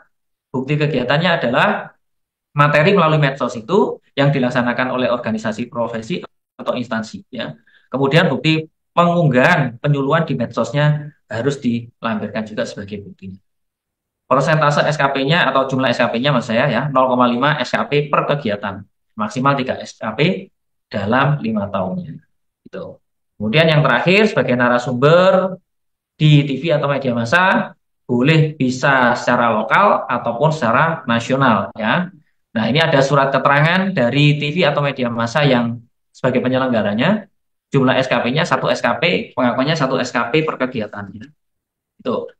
Ini adalah yang terkait dengan ranah pengabdian masyarakat. Nah, kemudian bagaimana dokumen pengabdian yang bernilai SKP itu sesuai dengan ketentuan? Nah, ini adalah contohnya Bapak Ibu ya. Ini adalah contoh dokumen yang menunjukkan Bapak Ibu itu telah mengikuti kegiatan di kegiatan pengabdian masyarakat ini. Jadi terlihat di situ ada instansinya, instansi penyelenggaranya, kemudian ada berita acaranya, ada identitas kita ya, ada identitas yang eh, apa namanya ya, memberikan validasi ya, kelihatan di situ. Dan surat keterangan bahwa telah mengikuti kegiatan. Nah, kegiatannya apa harus disebutkan di sana. Di mana tempatnya, waktunya kapan, itu dituliskan di sana. Ya. Kemudian juga jangan lupa di sini harus dibubuhi dengan tanda tangan, baik dari kita ya yang membuat keterangan ataupun yang mengetahui kegiatan itu. Artinya di sini adalah pimpinan atau instansi yang menyelenggarakan kegiatan ini. Itu. Ini adalah contoh dokumennya. Jadi Bapak Ibu nanti boleh membuat surat keterangan seperti ini, ya. Jangan lupa ini harus disertai logo, identitas penyelenggara ini wajib. Nah, untuk kegiatan yang terkait dengan program penanggulangan tuberkulosis dan program pemeriksaan kesehatan gigi gratis, ini keterlibatan dari tenaga medis dan tenaga kesehatan ini oleh pemerintah dimaksimalkan dan tentunya di sini diberikan suatu SKP ya, diberikan suatu SKP yang nanti bisa diklaimkan ya berapa jumlahnya. Nah, untuk kegiatan ini, program ini, terapis gigi dan mulut pun di situ ada peranannya yang diberikan ya. Jadi dalam program ini terapis gigi dan mulut ikut serta untuk melaksanakan program penanggulangan tuberkulosis dan program pemeriksaan kesehatan gratis. Ini ada SKP tambahan yang diberikan oleh pemerintah. Ini untuk dokter, jadi saya kira ini kita skip aja ya untuk dokter. Ini dokter spesialis dan dokter umum. Ini untuk perawat. Ini untuk tenaga TLM. Kemudian apoteker dan tenaga vokasi farmasi. Kemudian radiografer juga ada di sini Bapak Ibu ya. Nah ini terkait dengan profesi TGM masuk di sini ya. Sesuai dengan SK tersebut ya disebutkan bahwa peran TGM nanti juga terlihat di dalam penanganan program penanggulangan tuberkulosis dan program pemeriksaan kesehatan gratis ini. Nah, SKP program pemeriksaan kesehatan gratis itu yang dimaksudkan di sini adalah besaran satuan kredit profesi program pemeriksaan kesehatan gratis diberikan kepada tenaga medis dan tenaga kesehatan pada ranah pelayanan dan ranah pengabdian ya. Jadi SKP ini diberikan untuk memenuhi ranah pelayanan dan ranah pengabdian. Kalau ranah pembelajaran melalui LMS tadi ya. Kalau ini diberikan untuk memenuhi ranah pelayanan dan ranah pengabdian. Kemudian satuan kredit profesi diberikan berdasarkan jumlah pasien yang diperiksa, ya, tindakan medis yang dilakukan, kemudian edukasi yang diberikan, serta keterlibatan dalam promosi pemeriksaan kesehatan gratisnya. Nah, itu diberikan dengan itu ya. Pemberian satuan kredit profesi atau SKP diverifikasi oleh kolegium masing-masing profesi berdasarkan bukti kegiatan yang sah, termasuk logbook, laporan pasien, dan sertifikat keikutsertaan dalam program. Coba kita lihat di sini untuk terapis gigi dan mulut itu perannya seperti apa ya. Nah, ini terlihat Bapak Ibu ya. Dalam kegiatan pelayanan ya di ranah pelayanan terapis gigi dan mulut itu memiliki keterlibatan di dalam penanggulangan tuberkulosis dan pemeriksaan kesehatan gratis ini dalam hal tindakan pemeriksaan gigi ya. Di sini terlihat bahwa di ranah pelayanan itu tindakannya melakukan penapisan atau pemeriksaan kesehatan atau MCU atau pemeriksaan penunjang lainnya yang mendukung. Nah, keterlibatan ini tidak hanya terapis gigi dan mulut, ada dokter spesialis, dokter kedokteran keluarga, dokter gigi, bidan, perawat dan lain sebagainya. Ya, untuk terapis gigi dan mulut pun ikut serta dalam pemeriksaan ini, pemeriksaan gigi tentunya di sini. Kemudian untuk SKP itu diberikan 3 SKP per 50 orang Bapak Ibu sekalian ya. Yang dinilai dari satuan unitnya adalah pasiennya ya 30 SKP per orang ya, berarti orangnya yang kita hitung di situ. Nah, kemudian dokumen pembuktiannya apa? Dokumennya adalah logbook rekapan manual data yang diperoleh baik dari RME ataupun nanti yang RME ya, sorry, ini yang RME ya. Ini jadi lihatnya nanti dipakai RME ya. Maksimal untuk SKP bisa diberikan sampai 22,5 SKP atau ini sudah mencukupi ketika 45% tadi. Nah, untuk kegiatan pemeriksaan penunjang, keterlibatan terapis gigi juga ada di sini ya. Sini di nomor 5 ini Bapak. Jadi kegiatan untuk pemberian SKP ini di ranah pelayanan Bisa dari pemeriksaan, kemudian dari pemeriksaan penunjang, kemudian juga di sini ada lagi, nah ini kegiatan dalam hal penilaian hasil pemeriksaan, ya. Jadi ada 3 kegiatan. Ini terapis gigi dan mulut masuk semua di sini. Bisa mendapatkan SKP-nya. Tentunya ini di masing-masing kegiatan ya Bapak Ibu. Kalau Bapak Ibu melaksanakan kegiatan penilaian, kemudian kegiatan pemeriksaan, kegiatan penunjang, ini tentunya tidak 3 SKP saja, tapi masing-masing mendapatkan SKP 3. Itu ya. Nah, kemudian untuk kegiatan administrasi, administrasi ini TGM juga ada keterlibatannya ya. Dalam hal apa? Pencatatan dan pelaporan hasil tindak lanjut PKG-nya. Di sini ada aktivitas kita secara administrasi yang bisa mendapatkan SKP. Ya, nilai SKP-nya berapa? Ketika itu kurang dari 20 tindakan, maka diberikan 2 SKP. Ya, ketika di situ pencatatannya lebih dari 20 tindakan, maka 3 SKP. Begitu ya, hitungannya seperti itu. Jadi bisa kita peroleh dari kegiatan tadi ya, pemeriksaan, kemudian kegiatan penunjang, pemeriksaan penunjang ya, penilaian, kemudian tindakan pencatatan administrasi ini juga bisa mendapatkan SKP. Untuk kegiatan melaksanakan diagnosa, menegakkan diagnosa individu, tidak ada keterlibatan dari TGM, ya. Kemudian pemberian obat atau resep juga tidak ada keterlibatan TGM, sehingga tidak ada SKP yang bisa diberikan di sini. Kemudian untuk pengelolaan limbah, ini juga tidak ada ya. Kemudian kontribusi pada promosi pemeriksaan gratis, kesehatan gratis, ini seluruh tenaga, sorry yang ini, maksud saya kontribusi dalam kegiatan pemeriksaan gratis, ini seluruh tenaga baik medis maupun tenaga kesehatan ini mendapatkan SKP-nya. Ini termasuk dalam kegiatan yang ranah pengabdian ya, jadi bukan ranah pelayanan. Ya, kalau di ranah pengabdian, seluruh tenaga medis dan tenaga kesehatan bisa mendapatkan SKP dari kegiatan pelayanan pengobatan massal ini. Seperti itu. Nah, ini adalah penggunaan dari SKP platform Bapak Ibu ya, sebagai portal pemenuhan SKP. Ketika kita menuju halaman di SKP platform ini, Satu Sehat ini, maka di sini ketika login, kita bisa login di sini, login SKP platform ya, itu bisa melalui SSO Satu Sehat SDMkes, maka tampilannya ketika kita login ini sudah akan masuk tampilan seperti ini ya. Bapak Ibu bisa menuliskan di situ emailnya, kemudian kata sandinya, kemudian captchanya dituliskan di sini, baru kita bisa login. Di SKP platform ini itu kita bisa melihat bagaimana yang terkait dengan kebutuhan-kebutuhan untuk keprofesian kita ya, terkait dengan kegiatan pembelajaran, LMS-nya, kemudian pengurusan STR, perizinan dan lain sebagainya. Ini bisa kita lihat di sana. Nah, ini adalah tampilan ketika di SKP platform ya. Jadi di sini terlihat bahwa untuk melihat SKP yang sedang update saat ini, maka Bapak Ibu sekalian boleh melihat di sisi yang kanan ini ya. Satuan Kredit Profesi yang di SKP ini berapa total SKP yang kita peroleh begitu. Dan di situ ada keterangan bahwa apakah SKP kita itu sudah terpenuhi atau belum. Nah, ketika nanti kita butuhkan untuk update-nya, kita bisa klik di sini ya, update SKP. Ya. Nah, update SKP ini nanti tentunya di sini akan menggunakan data-data yang sudah masuk di SI SDMK ya. Jadi ini menunjukkan bahwa SKP kita ini adalah SKP yang berdasarkan periode SIP yang tervalidasi di SI SDMK. Begitu.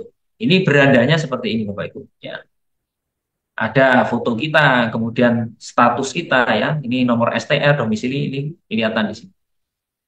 Baik. Nah, untuk proses validasi data keprofesian, maka di sini ada ketentuan bahwa untuk bisa melayani penggunaan Satu Sehat SDMK lebih baik mulai tanggal 11 Juni 2024, pengguna Satu Sehat SDMK bisa melengkapi data profesi dan kompetensi secara mandiri di Satu Sehat SDMK. Jadi Bapak Ibu bisa secara mandiri melaksanakan atau mengubah data-data yang terkait dengan keprofesian ya. Ya. Kemudian fitur-fitur ini digunakan untuk apa saja? Yang pertama untuk melengkapi atau memperbaiki data profesi dan kompetensi kita. Ya, ketika di situ belum ada muncul jenis keprofesian kita atau kita belum masukkan, kita bisa masukkan dan kita bisa perbaiki ulang. Kemudian untuk pengajuan STR seumur hidup untuk memperbaiki nomor STR yang tertera pada STR yang lama. Ya, diedit di situ berarti. Kemudian digunakan juga untuk kelengkapan data untuk tautan akun ke SKP platform. Ya, jadi nanti data-data itu nanti akan terintegrasi di sini. Ya.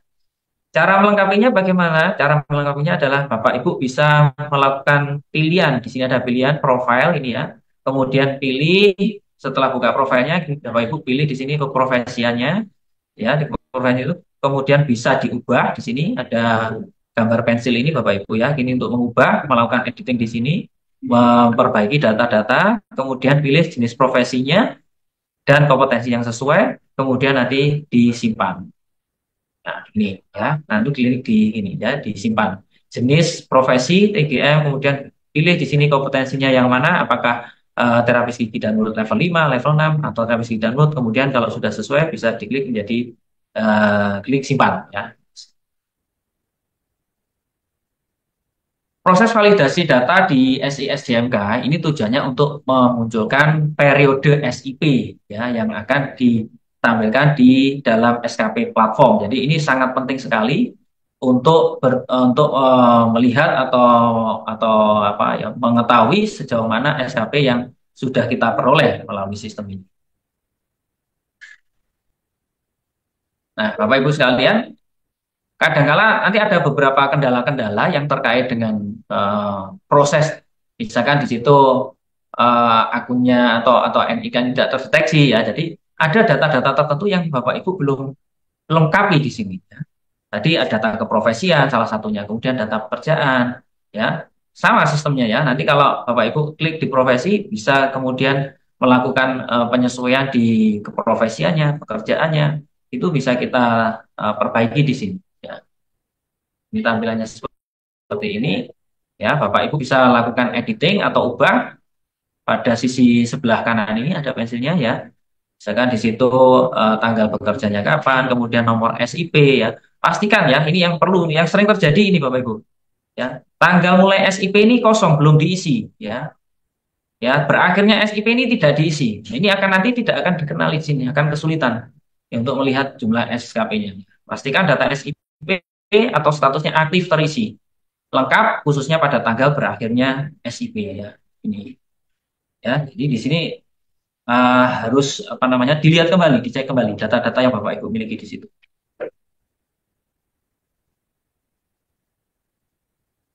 Ini ya, ini harus terisi. Nah, kemudian isi sesuai dengan SIP yang berlaku ya dan klik simpan.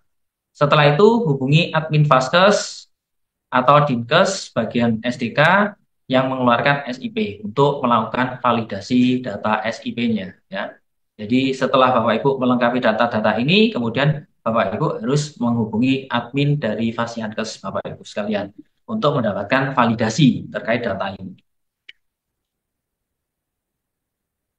Nah, ini akan terlihat di sini ya. Jadi ada satu notifikasi ya, ada satu apa namanya penanda bahwa ada masa tunggu ya dalam proses untuk proses validasi ini. Ya, tunggu status diproses berubah menjadi tervalidasi. Ini ada statusnya sedang terproses di sini. Ya, ketika Bapak Ibu nanti sudah mengisikan data-data secara lengkap. Baik. Tampilan dashboard SKP platform dan pencarian SKP di Kemenkes. Nah, ya. Ini adalah dashboard SKP platform Bapak Ibu ya. Jadi Bapak Ibu nanti bisa melihat capaiannya seberapa. Dalam 5 tahun itu sudah tercapai berapa banyak SKP-nya, bisa terlihat di sini ya. Baik di ranah pembelajaran, ranah pelayanan ataupun ranah di pengabdian, bisa terlihat di sini totalnya berapa ya. Oke. Ini adalah tampilan dashboard juga ya. Di sini terlihat bahwa tampilan capaian SKP jika belum melakukan validasi. Ya, jadi di sini ada suatu informasi bahwa misalnya kita belum melengkapi periode SIP-nya. Ya, Ini yang menjadi permasalahan tadi ketika data-data di profil kita belum lengkap, ya kita belum mengisikan data keprofesian dengan benar, data pekerjaan dengan benar, maka akan muncul informasi seperti ini bahwa belum melengkapi periode SIP. Berarti Bapak Ibu langsung nanti memperbaikinya di data terkait dengan keprofesian tadi atau pekerjaannya tadi di sana ya. Di sini kemudian akan ada suatu proses yang mana proses ini nanti akan dilakukan validasi. Segera lakukan validasi SIP terbaru di Satu Sehat SI SDMK-nya.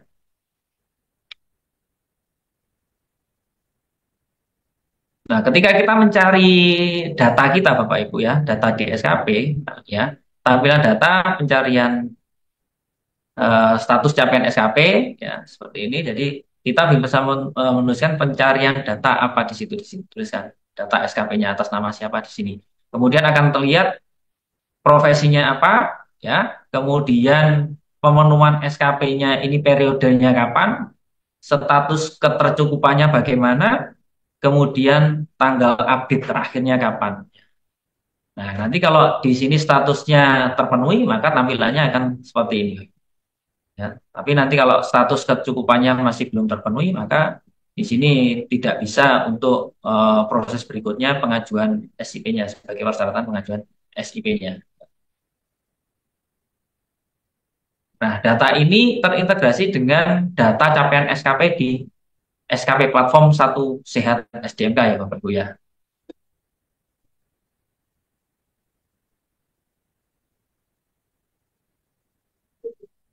Nah, ketika kegiatan-kegiatan itu tidak bisa terfasilitasi oleh apa namanya sistem, maka kita harus melakukan upload untuk bukti-bukti kegiatan kita yang sifatnya mandiri ya. Kalau tadi sudah terfasilitasi adalah kegiatan yang sifatnya pembelajaran yang dilakukan setelah 1 Maret ya. Setelah 1 Maret itu sudah ada di pelataran sehat, tetapi kegiatan-kegiatan yang sifatnya pengabdian, kemudian pelayanan kita harus upload mandiri dan kegiatan pembelajaran sebelum 1 Maret. Jadi kita harus melakukan upload mandiri kegiatan-kegiatan tersebut untuk mendapatkan nilai SKP. Nanti Bapak Ibu masuknya melalui SKP platform ya. Kemudian di sini akan ada tampilan yang berupa formulir pengisiannya ya. Jenis kegiatannya apa saja ya. Kegiatan itu ranah pembelajarannya.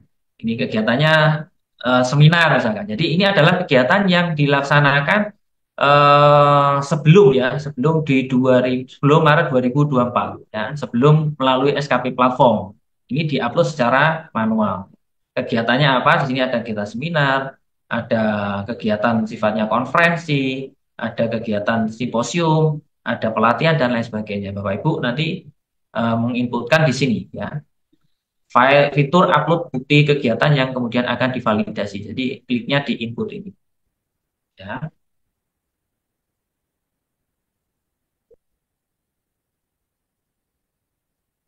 Nah, kemudian termasuk juga di sini adalah di ranah profesionalisme ya. Di sini ada kegiatan yang sifatnya pelayanan yang kita laksanakan. Ya, misalkan ini program penanggulangan TBC, kemudian pemeriksaan gratis, kemudian ada pemeriksaan lab dan lain sebagainya. Bapak Ibu juga bisa melakukan input datanya di sini nanti. Ya. Oke. Kemudian Bapak Ibu harus menuliskan ini ya, nama kegiatannya apa ya, terus kemudian ini area kegiatannya sifatnya bagaimana, lama waktunya berapa, tempatnya di mana, penyelenggaranya siapa, bukti dokumennya, sertifikatnya diupload di sini, kemudian tanggal mulai kegiatannya kapan, terakhirnya kapan, ini diisi semua ya. Diisi sesuai dengan informasi pada bukti sertifikat yang dilampirkan. Jadi Bapak Ibu bekalnya adalah sertifikat yang Bapak Ibu terima dari instansi penyelenggara itu. Ya. Besaran SKP ditulis sesuai dengan yang tertera di sertifikat Bapak Ibu. Jadi menuliskan apa adanya dulu di dalam sertifikat itu, kemudian nanti filenya dalam bentuk PDF ya, maksimal 250 KB. Ya. Ini. Nanti kalau sudah terisi semua, maka di sini simpan. Nah, ini status menjadi sukses, data berhasil disimpan dan dalam proses verifikasi. Proses verifikasi akan dilakukan oleh tim verifikator kolegium.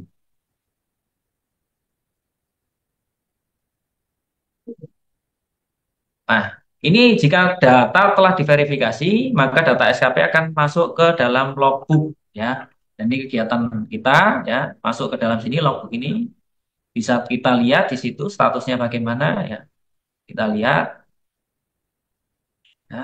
Baik, selanjutnya ini yang terkait dengan program penanggulangan TBC dan PKG juga bisa kita inputkan di sini ya. Baik yang kegiatan yang sifatnya pelayanan ya tadi Bapak Ibu ya, ada kegiatan pemeriksaan, kemudian kegiatan pemeriksaan penunjang tadi penilaian, terus kemudian ada kegiatan administrasi ya tadi ya. Ini kita masukkan di sini.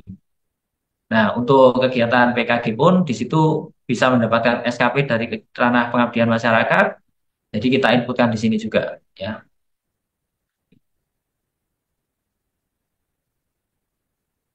Ini adalah untuk menginput dokumen pendukung SKP program penanggulangan tuberkulosis. Kita isikan semua data-data yang kita miliki di sini, lengkapi data, pilih jenis kegiatan dan rincian kegiatan, serta simpan. Ya, ikuti saja nanti ini proses ini apa yang tertera di sini, Bapak Ibu boleh ikuti di sini dan kemudian disimpan. Oke. Nah, setelah Bapak Ibu melakukan proses submit kegiatan tadi, baik di ranah pengabdian maupun pelayanan, maka di sini proses selanjutnya adalah proses verifikasi oleh eh, tim, ya, oleh tim verifikator. Nah, proses verifikasi ini dilakukan dengan prioritas ya Bapak Ibu ya, berdasarkan periode akhir SIP. Periode akhir SIP itu bisa dikatakan kalau SIP-nya kurang dari 6 bulan dan periode SIP di 2025. Ini nanti akan dilakukan secara atau melihat prioritas ya. Prioritas tadi didasarkan pada ini. Ya, masa SIP-nya habis kurang dari 6 bulan dan periode SIP yang habisnya di 2025. Jadi kalau SIP-nya itu habisnya di 2026 maka ini belum menjadi suatu prioritas ya gitu ya kalau malah justru ini periode habisnya kurang dari 6 bulan misalkan kurang 1 bulan kurang 2 hari 3 hari nah, ini jadi suatu prioritas kami di verifikator untuk melakukan proses verifikasi ya proses verifikasi akan kita lakukan oleh tim verifikator ya saya ada beberapa teman ya ada 8 orang kalau di TGM ini yang nanti akan membantu Bapak Ibu melakukan proses verifikasi kegiatan itu.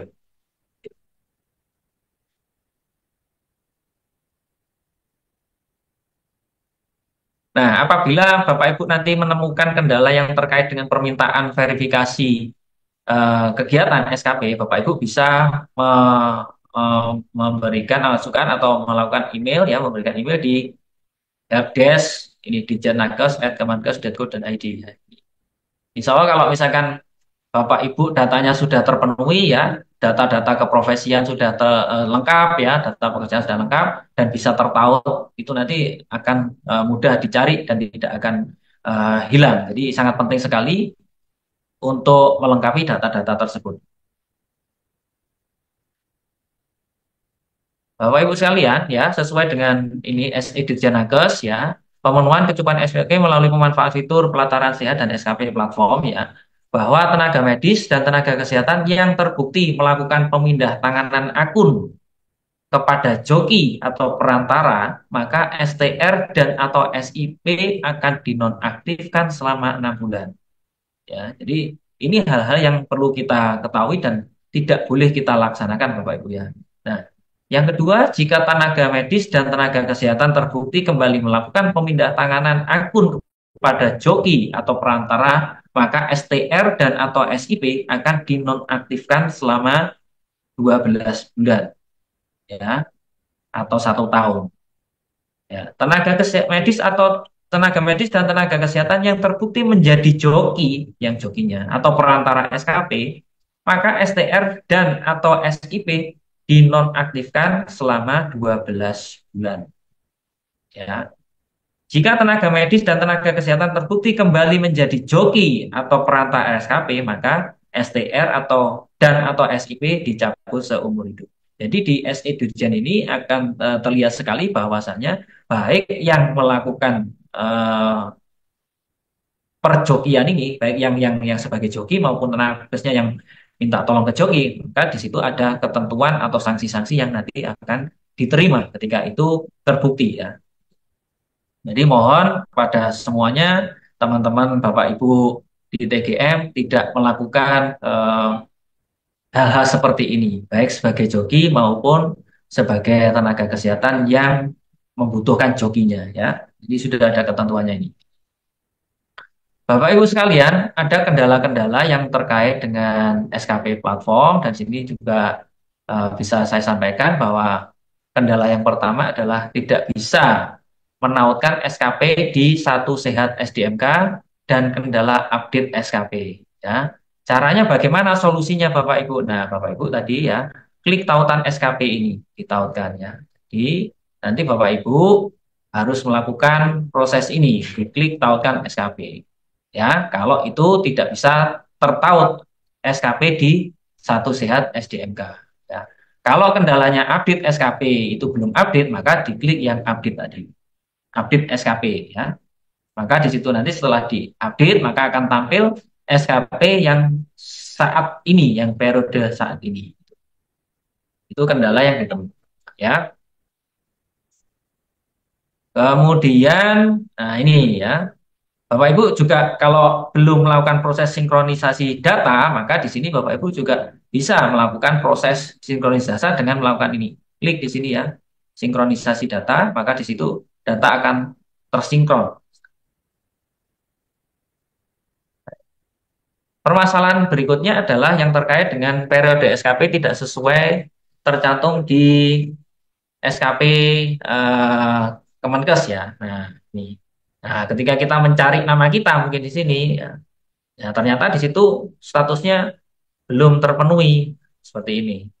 Ya, periode di dalam SI SDMK belum update ini. Kita sudah merasa terpenuhi kok nggak sesuai di situ ya. Nah, di sini berarti ada data yang masih belum update ya. Jadi di sini harus dilakukan update ya. Silahkan update pada menu profile yang tadi, kemudian pilih yang pekerjaan, lengkapi dengan periode SIP-nya ya.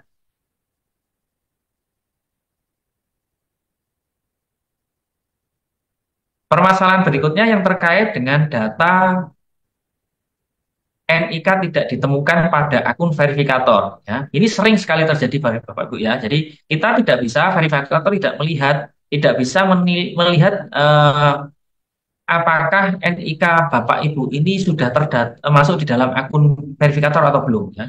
Jadi NIK Bapak Ibu itu tidak ditemukan di akun kita sehingga kita tidak bisa, kami di verifikator tidak bisa melakukan proses verifikasi SKP tersebut. Ini sering terjadi ya, tidak ada periode SIP-nya.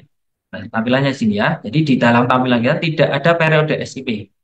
Nah, oleh karena itu permasalahannya di mana? Itu tadi ya. Tampilan capaian SKP belum divalidasi. Ini permasalahannya di sini. Nah, segera lakukan validasi SIP terbaru di Satu Sehat SISDMK. Jadi sekali lagi kalau ini belum ditemukan permasalahannya, bisa jadi belum tervalidasi di SISDMK-nya. Kalau data keprofesian tidak muncul, itu berarti di dalam Satu Sehat SDMK kita, maka kita belum melengkapi data keprofesian tadi, Bapak Ibu. Jadi solusinya adalah kita harus melengkapi data-data keprofesian di Satu Sehat SDMK tadi yang terkait dengan keprofesian. Nah,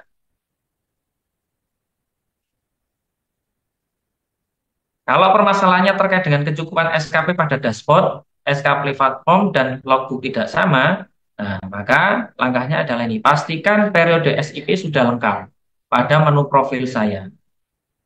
Ya. Kemudian pekerjaan, ya di menu pekerjaan, dan sudah tervalidasi pasienkesnya.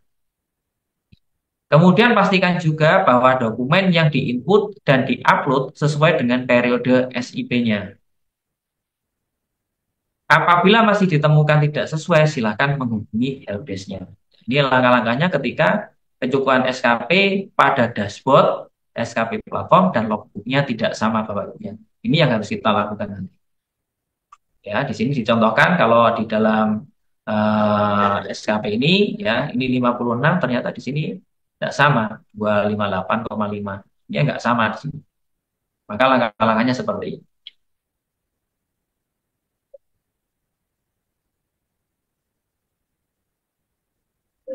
Ya, format pendukung dan lain sebagainya. Bagaimana format pendukung yang harus sesuai dengan ketentuan? Maka Bapak Ibu bisa melihat di ini di dalam SKP platform ya. Ya, format pendukung dokumen pada ranah pelayanan pengabdian masyarakat dapat dilihat pada link berikut ini.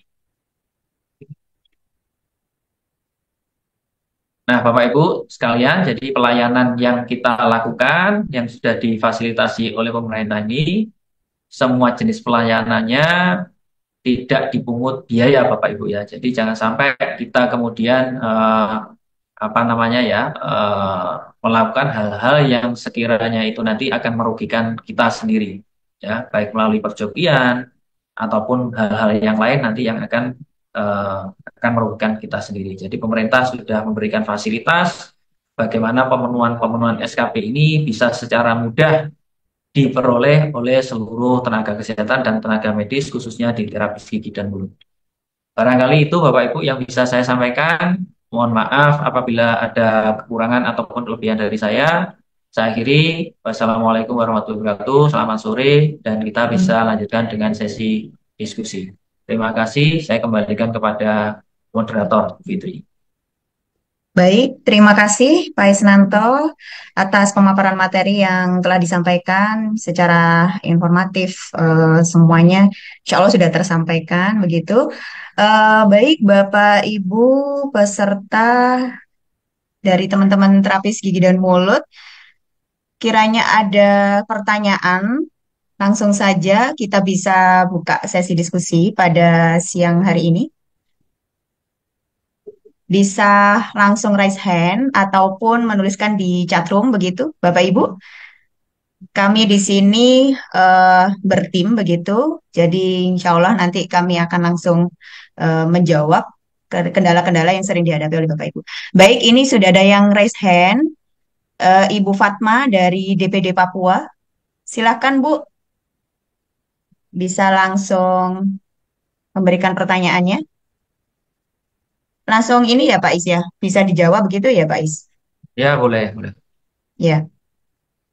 Silakan Bu Fatmah, kendala yang sering dialami mungkin ya Bu ya. Bu, belum ada suaranya Bu, mohon maaf Bu. Mohon di, ya, unmute. Silakan Bu Fatmah. Ya. Saya punya STR expire 2026. Sama juga SIP-nya juga begitu. Apakah saya sudah harus pengajuan STR seumur hidup dari sekarang atau tunggu menjelang expire? Terus kedua, kan masa masa selama STR saya ini dari 2021 sampai 2026 sudah ada SKP yang terkumpul. Apakah saat saya mengajukan STR terus mau mengajukan SIP baru lagi, saya harus mengumpulkan SKP lagi atau memakai SKP yang sudah ada? Demikian. Baik. Itu saja.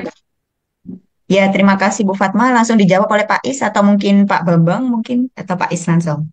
Monggo. Boleh, kita bertim ya. Jadi boleh nanti silakan Bapak Ibu yang tergabung di dalam tim maupun Pak Ketua Kolegium saling melengkapi barangkali ya. Mungkin dari saya ada yang kurang lengkap atau seperti apa nanti bolehlah. Jadi untuk Bu Fatma terima kasih atas pertanyaannya. Bu Fatma, ini STR-nya sudah expired ya Ibu? Belum Pak, expire-nya 2026. 2026. Oh, belum expired. Belum expired ya, jadi masih di 2026. Baik, terus kemudian saat ini kondisinya STR-nya belum seumur hidup gitu Ibu? Belum Pak, belum saya ajukan karena saya pikir tunggu selesai sudah menjelang expire baru saya ajukan. Itu yang saya tanyakan apakah Oke. sudah Boleh Bu, atau langsung diajukan saja untuk STR seumur hidupnya. Nanti kalau sudah seumur hidup baru Ibu kemudian untuk apa ya memenuhi kecukupan SKP ya dalam rangka untuk SIP-nya ya. Jadi ada SIP yang nanti Ibu harus penuhi, harus SIP yang harus dipenuhi melalui kegiatan pemenuhan kecukupan SKP ini begitu. Jadi kalau untuk STR silakan Ibu bisa memenuhi atau melakukan pengajuan STR seumur hidup. Selanjutnya untuk pemenuhan kegiatan di ranah pendidikan, pembelajaran, penelitian dan pengabdian masyarakat itu bisa dilaksanakan Ibu gitu. Ya, jadi langkah pertama boleh Ibu untuk melakukan proses pengajuan STR seumur hidup gitu Bu. Untuk Sudah jelas, Bu Fatma? Kenapa Bu?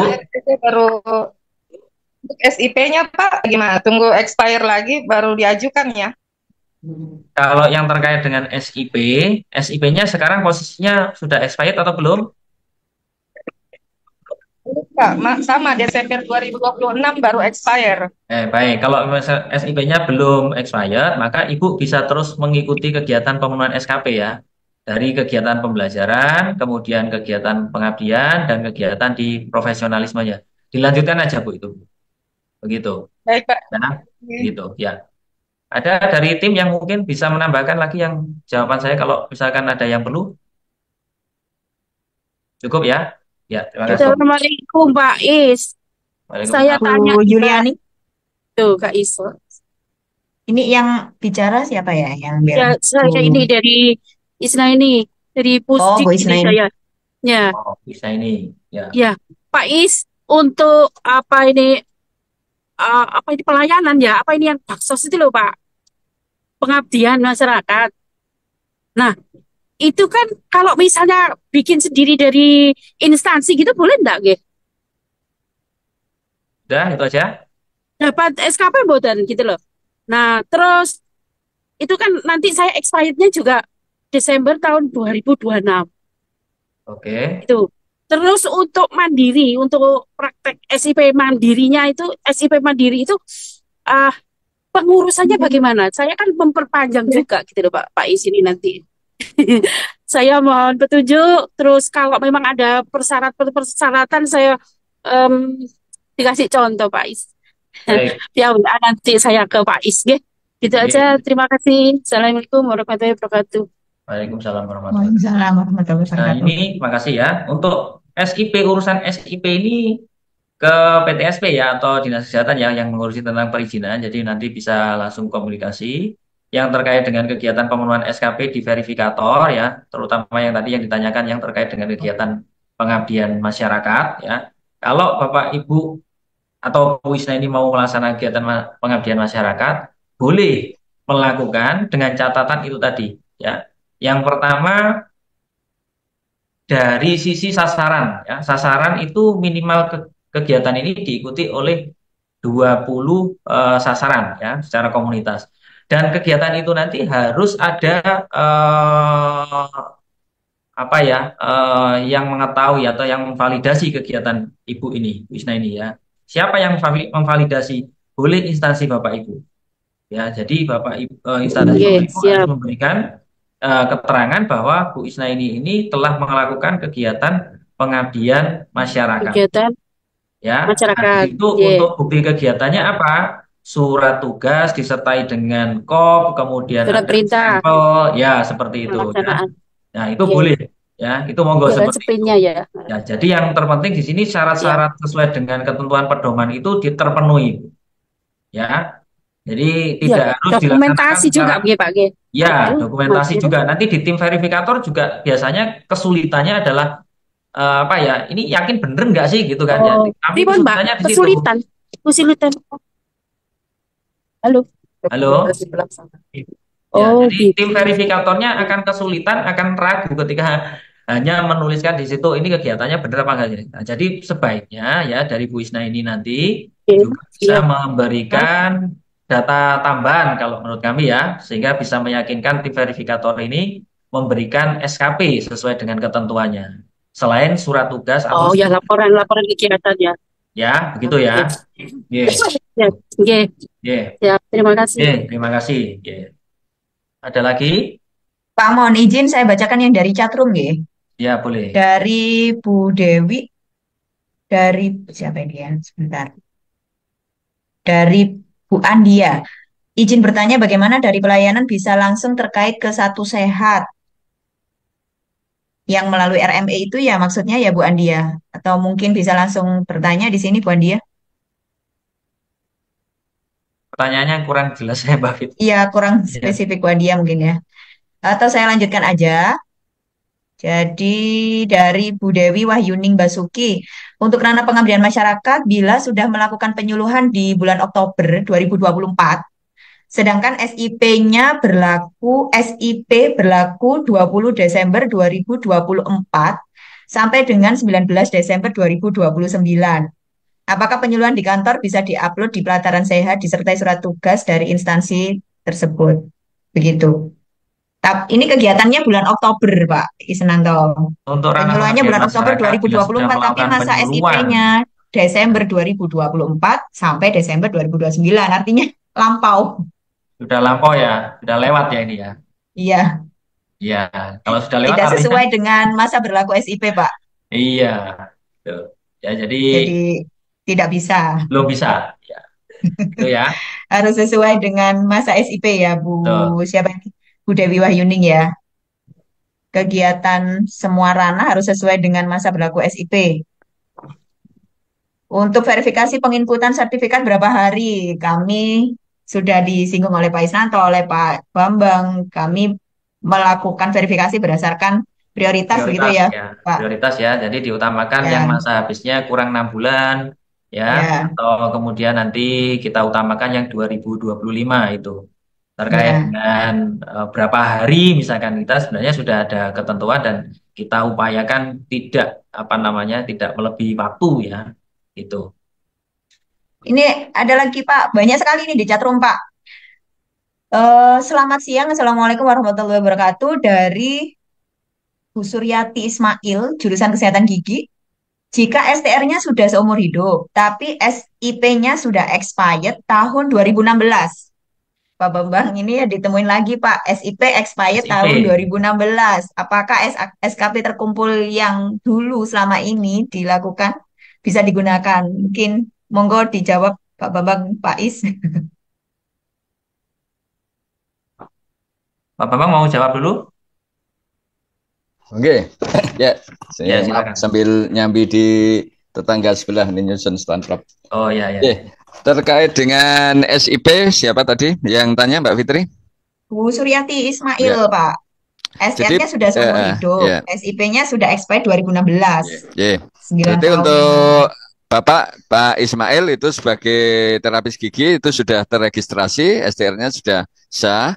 Namun untuk syarat SIP tadi Pak Isnanto sudah menjelaskan, bagi SIP yang lebih dari 5 tahun, berarti Bapak kalau mau membangun kembali mencari SIP yang baru, maka Bapak harus mengikuti UKOM ya. Silakan Pak nanti daftar lewat DPC, DPD ya. Kita insya Allah nanti akan UKOM di bulan Juli atau Agustus ya. Mungkin itu saja Pak Is, Bu Fitri, monggo kalau mau ditambahkan. Iya, Baik. siap. Ya, saya kira sudah clear ya. Jadi SDR-nya sudah seumur hidup tapi SIP-nya sudah expired lebih ya. Oke. Dari teman-teman yang lain di tim ada tambahan terkait ini? Cukup, Pak. Cukup ya. Sudah sangat membantu. Karena memang banyak pertanyaan. Semoga ini nanti bisa terjawab semuanya. Dari Bu Yohan Oktasiene, saya pernah buat SIP salah satu instalasi instansi expired tahun 2026. Tetapi saya sudah berhenti bekerja di tempat tersebut. Saya akan memulai kerja kembali di tempat lain dan harus buat SIP. Apakah harus pemenuhan SKP atau tidak? Kalau iya, pemenuhan pelayanannya harus bagaimana? Sedangkan jedanya itu nggak bekerja selama 2 tahun gitu loh, Pak Is. Expirednya masih tahun depan, 2026. Tapi ini terjeda, ganti instansi gitu ya. Nah, Ini untuk SIP ya. pemenuhan SKP-nya dari pelayanan, iya. SKP Dari nggak pelayanan, masalah. Saya kira kalau ini SIP-nya masih dalam masa periode, kemudian pindah di tempat bekerja kan masih terhitung dimanapun kan tidak ada masalah seperti itu. Ya boleh ketika mau pindah atau berpindah ke tempat yang lain, di instansi yang lain, untuk SKP-nya kan masih tetap terakui di situ. Gitu. Begitu ya, Mbak yang Fitri? ditanyakan itu pemenuhan pelayanannya, Pak. Karena mungkin butuh logbooknya itu karena terjeda 2 tahun kan. Mm-mm. Ya pakai Sesuai dengan masa Ya, SIP-nya berarti sesuai dengan masa 2026, SIP-nya itu. 2021 berarti. 2021 SIP-nya. Startnya mulai 2021 sampai dengan 2024 ya. Mungkin ya 2000 berapa ini terjadinya? Pokoknya 2 tahun ini. Ya sesuai dengan ininya Bu Yohan ya. Kegiatan logbooknya yang dulu yang di instansi lama itu bisa dipakai sesuai dengan SIP. Begitu ya Pak Isnanto ya. Betul. Ya, Karena karena kan jeda ini kosong, benar-benar ya nggak vakum. apa-apa. Yang jeda kan nanti berarti tidak ada kegiatan pelayanan kan di situ kan? Ya. Ya. Kemudian Bu Endang Aceh. Untuk rekap laporan pelayanan praktek di rumah sakit dan puskesmas itu yang tanda tangan cukup kepala poli gigi atau langsung kepala puskesmas atau direktur rumah sakit. Yang di rumah Monggo sakit Pak ya Is. ini. Ya, yang jelas di situ boleh dari direktur rumah sakit boleh, kemudian dari kepala puskesmas monggo, kemudian ke penanggung jawab misalkan dokter giginya silakan ya. Yang terpenting di situ ada validasi ya. Di dalam pedoman tidak ada ketentuan harus dari mana tidak ada, tetapi di situ harus ada yang memvalidasi kegiatan kita. Seperti itu. Jadi artinya ini kebetulan sepertinya di rumah sakit kerjanya. Jadi cukup kepala poli gigi bisa ya Pak ya.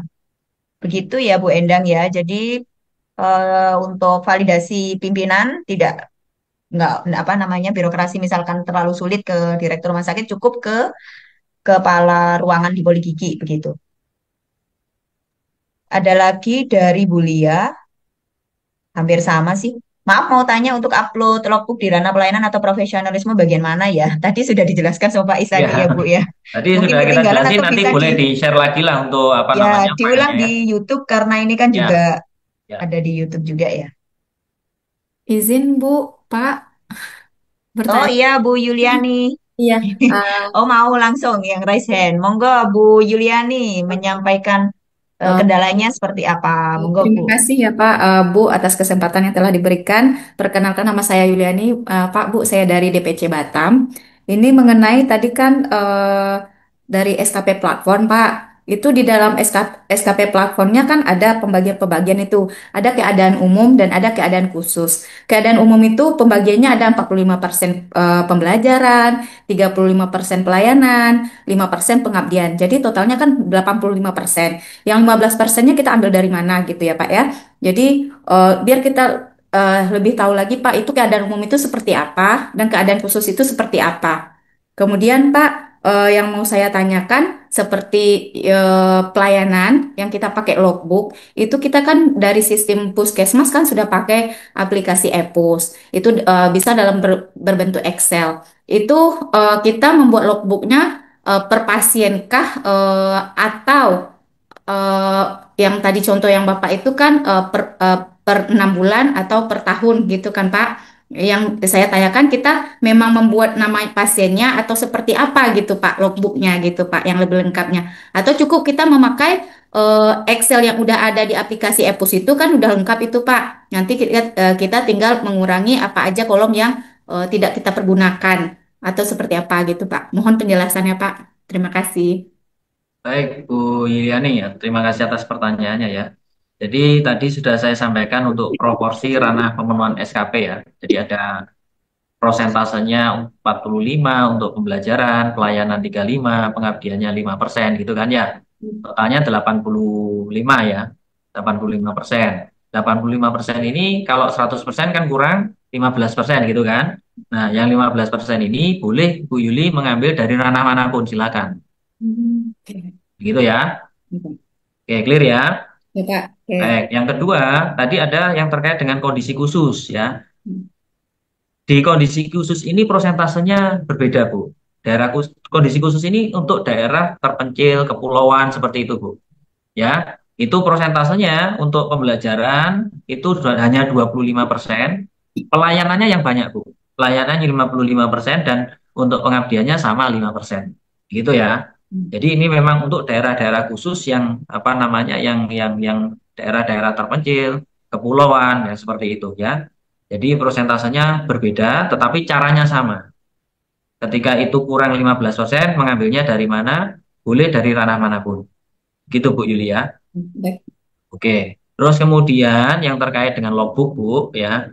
Eh, mohon maaf kalau misalkan di Bu Yuli ini sudah ada ketentuan logbook yang sudah dipakai di puskesmas itu, begitu ya?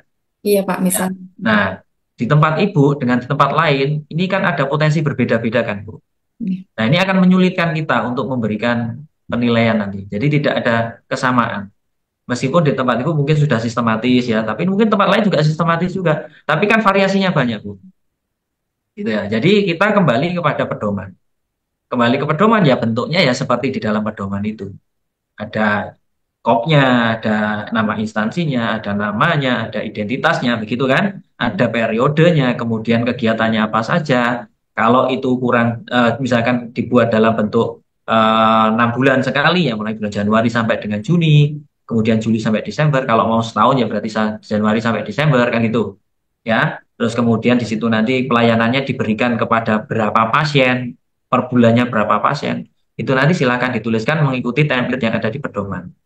Ya, jadi mohon maaf kami tidak bisa kemudian menggunakan aplikasi-aplikasi di pasienkes masing-masing ya. Jadi kita harus mengikuti ketentuan di dalam pedoman itu. Jadi mungkin lebih baik ikuti saja kan sudah ada contoh-contoh di situ yang memudahkan kita sebenarnya. Ya sebenarnya itu sangat mudah, Bu. Cuman ini mau nggak kita menggunakan itu ya. Karena kita sudah merasa di tempat saya ini aplikasi sudah bagus, sudah enak, udah ini aja tak upload begitu kan. Ya, itu tapi di kita nanti yang kesulitan ya gitu ya. Jadi mohon kiranya bisa menyesuaikan untuk template sesuai dengan ketentuan pedoman yang sudah diterbitkan ya, sudah ada dipakai itu semuanya untuk kegiatan pelayanan, kegiatan pengabdian masyarakat sudah ada contoh-contoh di sana, begitu ya. Nah nanti kalau misalkan dari tim kami kemudian melakukan reject misalkan, itu salah satu penyebabnya ya tidak sesuai dengan template itu, Bu, biasanya. Ya, kalau tidak sesuai dengan template, tidak sesuai pedoman, nggak ada tanda tangannya, nggak ada validasinya, nggak ada kopnya misalkan itu ya, itu kita reject, ya kita tolak di situ. Gitu, nggih? Oke Pak. Ya, makasih Bu. Terima kasih Pak. Makasih. Pak Is, ini ada yang raise hand. Ini di chat room itu banyak sekali, Pak.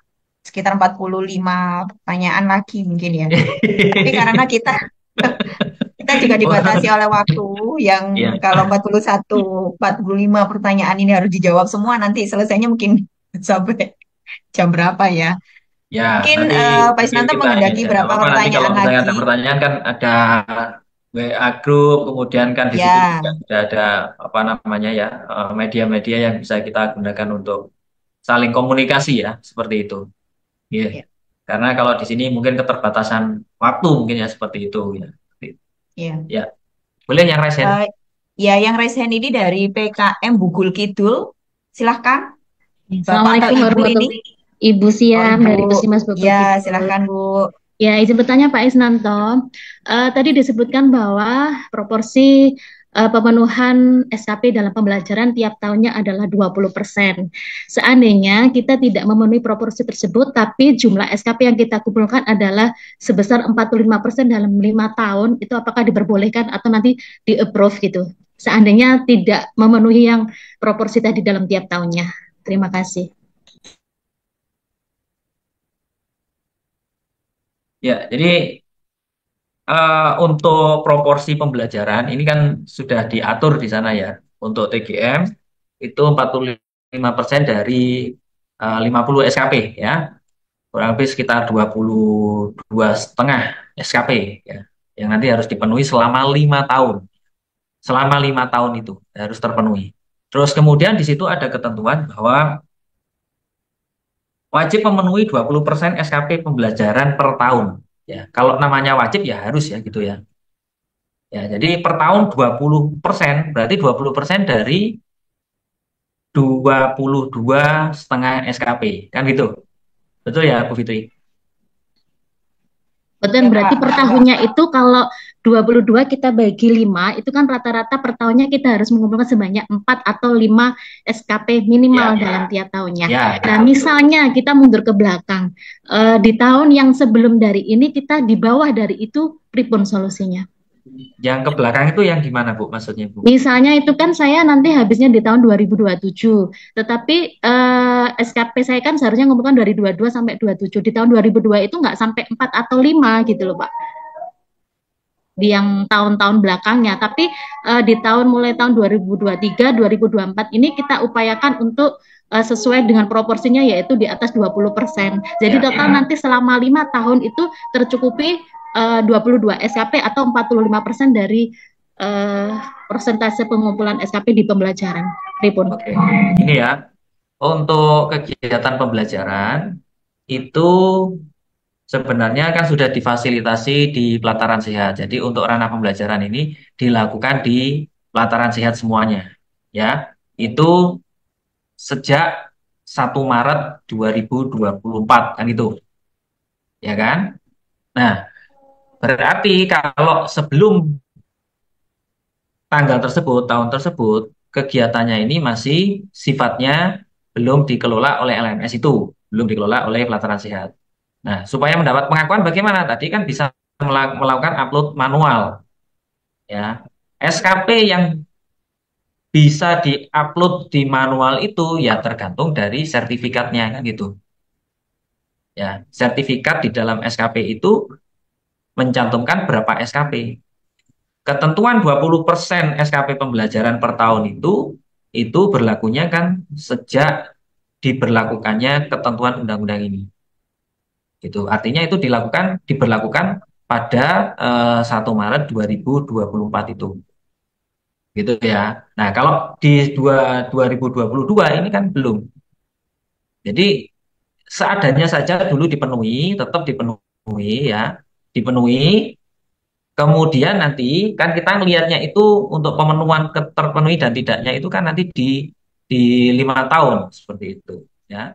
Nanti akan kelihatan di sana. Oh, ternyata di ranah pembelajaran ini masih belum terpenuhi. Nah, berarti harus dipenuhi dengan mengikuti kegiatan pembelajaran yang di pelataran sehat. Nah, di pelataran sehat ini saya rasa tidak kurang ya kegiatan-kegiatan peningkatan kompetensi ini baik yang free maupun yang berbayar ya itu banyak ya jadi boleh kalau itu statusnya belum terpenuhi padahal yang 2022 kemarin itu ternyata tidak ada kegiatan atau SKP-nya tidak sampai 20% tidak masalah jadi lanjutkan saja sampai terpenuhi begitu oke bisa dipahami. Siap, terima kasih Pak Is. Ya, jadi lanjutkan saja sampai dengan nanti proses itu terpenuhi ya melalui kegiatan pembelajaran yang sudah terfasilitasi atau difasilitasi di pelataran sehat. Boleh yang free, boleh yang berbayar ya. Yang free ini juga nanti akan banyak kok di sana kan. Kegiatannya ada yang pelatihan, ada workshop, ada MOOC dan lain sebagainya. Itu boleh diikuti. Oke. Ada lagi yang Baik, Pak raise hand? Is. Raise hand-nya sudah habis atau nambah satu lagi yang di chat Ya room boleh. atau bagaimana, Ya, Pak? silakan. Ya, Ya, sebentar Pak. Tadi itu ada pertanyaan yang daerah terpencil begitu, kalau tidak salah. Nah ya Pak, sebentar.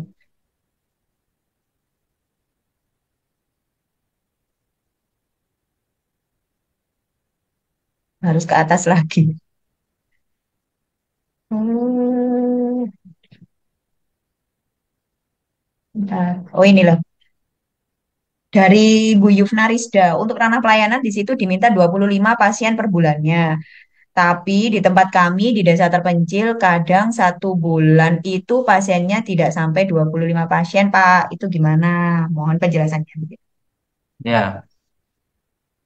Di dalam ranah pelayanan itu kan ketentuannya tidak Ada ada yang ketentuan khusus besar kan, ya. Pak? Ya. Jadi kalau pasiennya itu kurang dari 25 ya, itu kan tetap diakui ya. Bisa tetap diakui itu nanti di dalam pedoman akan kita lihat. Jadi 25 pasien per bulan itu 2 SKP, kalau lebih dari 25 pasien per bulan 3 SKP. Ibu ini kan pengajuannya kan tidak 1 bulan saja, kan ngitungnya kan per periode ya. Boleh per periode maupun per tahunnya. Satu Nah, tahun. ketika nanti pada bulan tertentu itu nanti pasiennya nggak dapat 25, ya berarti kita tidak bisa hitung sesuai dengan ketentuan pedoman gitu. Tapi kemungkinan nanti kalau di periode berikutnya ya di periode berikutnya atau di bulan berikutnya kita akan lihat kembali bahwa pemenuhan dari pasien ini apakah sudah memenuhi minimal 25 pasien atau kurang. Ya, kalau misalkan tetap kurang, sebenarnya untuk ranah dari pelayanan ini kan tidak hanya satu kegiatan ini saja, ya kan? Masih banyak kegiatan yang lainnya untuk di ranah pelayanan ini, begitu. Jadi kita bisa memberikan bukti kegiatan-kegiatan yang lain yang di situ tidak pada satu kegiatan pelayanan saja. Ya, misalkan di situ ada kegiatan asuhan, ya. Kalau asuhan itu kan beda lagi kan, gitu. Kemudian melakukan tindakan keprofesian ya, misalkan yang lainnya itu kan ada beberapa item-item di sana, ya. Sebentar, saya coba bukakan dulu ya.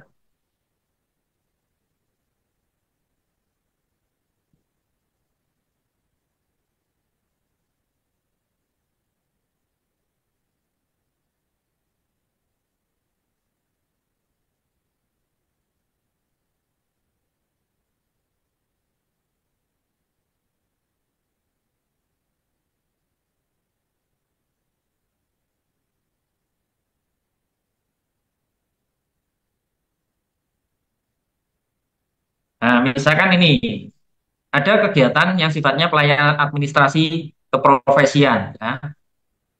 Administrasi keprofesian ini itu hitungannya kalau lebih dari 20 jenis tindakan per bulan itu sama dengan satu SKP. Ketika lebih dari 20 jenis tindakan itu 2 SKP. Nah, yang dicantumkan sebagai bukti apa? Rekam medis elektronik. Ya, rekam medis elektronik yang ada di tempat Bapak Ibu yang sudah terintegrasi, di situ diberikan nilai SKP-nya. Ya. Kalau belum belum menggunakan RMI, maka di situ juga nanti tetap diberikan SKP, tetapi penilaiannya itu pemberiannya 50% dari ketentuan yang ada gitu.